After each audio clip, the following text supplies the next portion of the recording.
शिवलिंग के आध्यात्मिक एवं वैज्ञानिक महत्व को लेकर निरंतर शोध करने वाले पंडित जनार्दन प्रसाद ने मीडिया से बात करते हुए बताया कि वर्तमान परिस्थितियों में संकीर्ण मानसिकता से वशीभूत होकर शिवलिंग के अस्तित्व पर प्रश्न चिन्ह लगाने का प्रयास किया जाता है।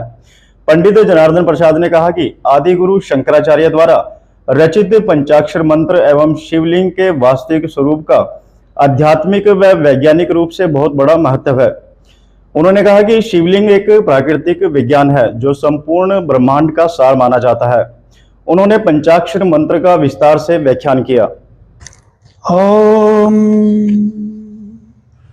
ध्यान मूलम गुरु मूर्ति पूजा मूल गुरु पदम मंत्र मूलम गुरु वाक्यम मोक्ष मूलम गुरु कृपा। मैं पंडित जनार्दन प्रसाद यमुनानगर से आज अपने मन की बात को कुछ तथ्यों के आधार पे आगे रखने की कोशिश कर रहा हूं। हमारे पूरे सनातन समय से ही भगवान शिवलिंग की पूजा करते आए और कुछ लोगों ने शिवलिंग के प्रति अपशब्द व्याख्या की, जिससे मेरा मन आहत हुआ और मैंने इसको जो है वास्तविक अर्थ को ढूंढने की कोशिश की कि हम क्यों शिवलिंग की पूजा करते हैं। और इसमें मुझे आदि गुरु शंकराचार्य के पंचाक्षर मंत्रों में बहुत सटीक अर्थ मिला, जिसका व्यावहारिक अर्थ जन सामान्य सभी जानते हैं, चाहे गूगल के माध्यम से जानते हो या किताबों के माध्यम से जानते हो, लेकिन इसका एक परमार्थिक अर्थ निकलता है जो यह सिद्ध करता है कि हमारे आदि गुरु शंकराचार्य एक वैज्ञानिक और शिवलिंग एक प्राकृतिक विज्ञान है,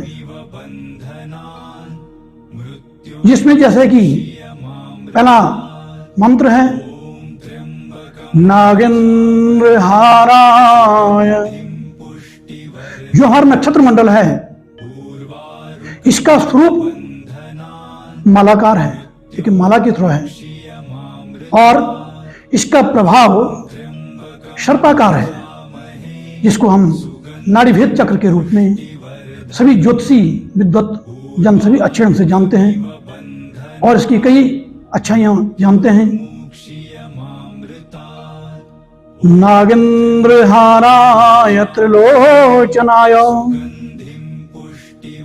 और जो तीनों हमें दिखाई देते हैं, हमारी पृथ्वी, चंद्रमा और सूर्य, जो हमें त्रिलोचनाय तीनों दिखाई दे रहे हैं। नित्याय शुद्धाय दिगंबराय। अब यहां पे एक बात आती है प्रदीप्त बिंदु, जहां पे वो बिंदु जहां पे दिन और रात का मिलन होता है। जब दिन और रात का मिलन होता है तो वहां पे एक विशुद्ध श्वेत प्रकाश जो है प्रदीप्त होता है, जो धीरे धीरे दसों दिशाओं में जो है व्याप्त होता रहता है। यह श्वेत प्रकाश बिल्कुल विशुद्ध भस्म की तरह दिखता है। और इसी प्रकार जैसे कहा गया नित्याय शुद्धाय दिगंबराय, और वे श्वेत प्रकाश जो है दसों दिशाओं को जो है पवित्र करता है और उसके बाद सूर्य की रश्मियां हमारी पृथ्वी पर पड़ती हैं। तस्मै नकाराय नमः शिवाय। यह भगवान शिव की तत्वात्मक व्यवस्था है जो संसार का संचालन कर रहे हैं, संसार का चालन कर रहे हैं।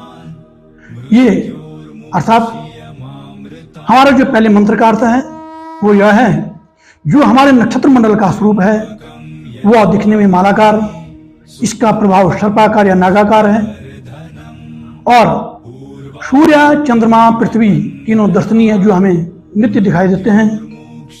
प्रदीप्त बिंदु पर श्वेत प्रकाश जो भस्म के समान दसों दिशाओं में जो है विराजमान होता रहता है।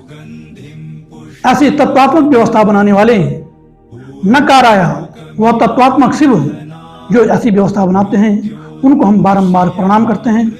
ये पहले मंत्र का तत्वात्मक व्यवस्था है। दूसरे मंत्र में ज्ञानात्मक व्यवस्था है, इस पृथ्वी का संचलन कैसे चलता है, किस ढंग से इस पृथ्वी की व्यवस्था बनी हुई है। तीसरे मंत्र में हम देखते हैं यह कल्याणात्मक व्यवस्था पृथ्वी की कैसे बनी हुई है। एक एक मंत्र को हम परमार्थिक अर्थ में देखते हैं। यह विज्ञान सिद्ध करेगा कि वास्तव में हमारे आदि गुरु शंकराचार्य एक वैज्ञानिक हैं वैज्ञानिक थे और वैज्ञानिक दृष्टिकोण से इन्होंने जो है पंचाक्षर मंत्र बनाए हुए हैं। चौथा मंत्र जब हम पढ़ेंगे उसका विस्तार देखेंगे, यह बताएंगे कि इस खगोल का कितना विस्तार है और किस ढंग से विस्तार है, उसमें हमें किस ढंग से जो है एक व्यवस्था के अंदर रखा हुआ है, इसको बताने की कोशिश करेंगे। जब पांचवा मंत्र आएगा उसमें यह बताएंगे कि भौतिक जगत कैसे चलता है, किस ढंग से भगवान शिव ने जो है इस भौतिक जगत की व्यवस्था बनी हुई है। और जब हम इन पांचों व्यवस्थाओं को जानेंगे तभी हमें पता चलेगा कि भगवान शिव की पूजा क्यों करते हैं, भगवान शिव का शिवलिंग क्या है। शिवलिंग बहुत सीधे और सादे शब्दों में अर्थ है।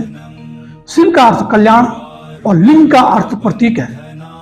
हम दूसरे मंत्र में इसका बिल्कुल विशुद्ध रूप से व्याख्या करने की कोशिश करेंगे कि किस प्रकार से यह बताया गया है कि शिवलिंग क्या है।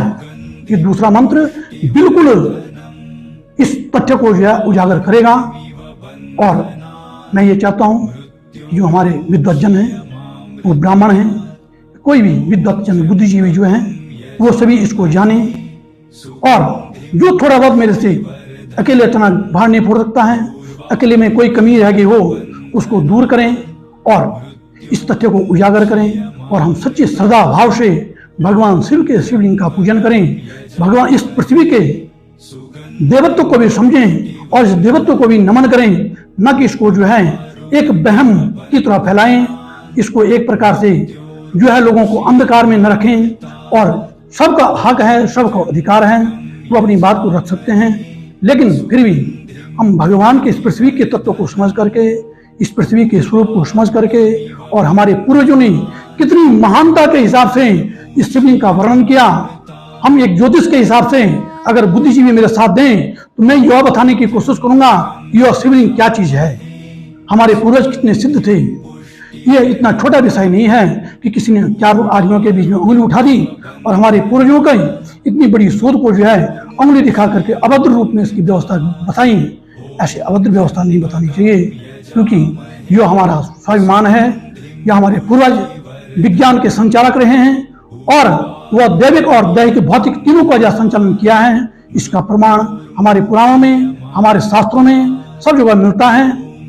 और मुझे यही बताने की कोशिश कर रहा हूँ, इसलिए मैं सभी विद्वानों से, सभी बुद्धिजीवियों से विनम्र प्रार्थना करूंगा कि भगवान शिव का सभी पूजन करें और इसके वास्तविक अर्थ को समझें। और आदि गुरु शंकराचार्य जिनके की नाम ही श्रेष्ठ है, इनकी व्याख्या करने की क्या जरूरत है, इनको सभी लोग अच्छी बात से जानते हैं, इनके इस परमार्थिक स्वरूप को समझें। इसलिए मैं सभी से विनती करता हूँ और यदि मेरे से कोई कमी रह गई हो तो साथ और सहयोग दे करके उसको दूर करने का प्रयास करें। धन्यवाद।